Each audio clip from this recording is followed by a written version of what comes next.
Nakakabilib ang tapang at confidence na itong isa sa mga House prosecutors sa darating na impeachment trial niya ni Sara Duterte. Bakit matapang? Dahil alam nila na sila ay nasa tama.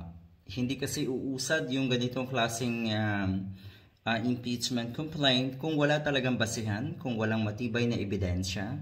Siyempre, yung kabilang kampo, iba ang sasabihin na kuno ay nabayaran, na kuno ay may kapalit, kaya marami ang lumagda doon sa impeachment complaint.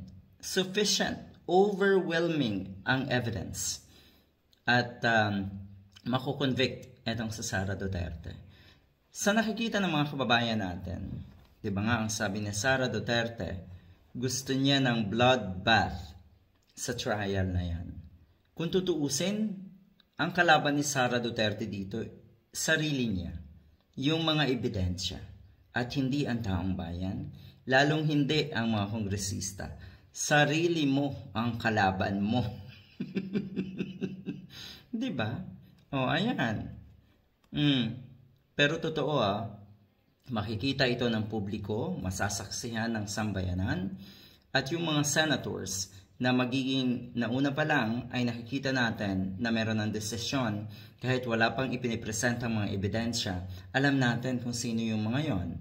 At siguradong ang uusigin dito kung sakaling itong mga senators nga na ito ay magkaroon ng bias na desisyon, sila mismo ang magiging kahiya-hiya. I hope that when we present the articles of impeachment to the public, makikita po ng senators and the public as well. Ang ganda, no? That the pieces of evidence that we have are sufficient to convict the president or the vice president. And it will be difficult to acquit the vice president. Totoo yun. Napakahirap daw i-acquit ang vice president sa puntong ito na overwhelming nga ang mga evidence. Yung senators, for us, sila yung harap sa public kapag nag-acquit or nag-acquit sila sa dami ng evidence na nakalap namin.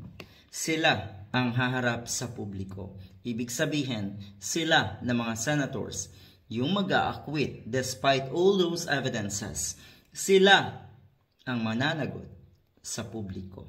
Good luck.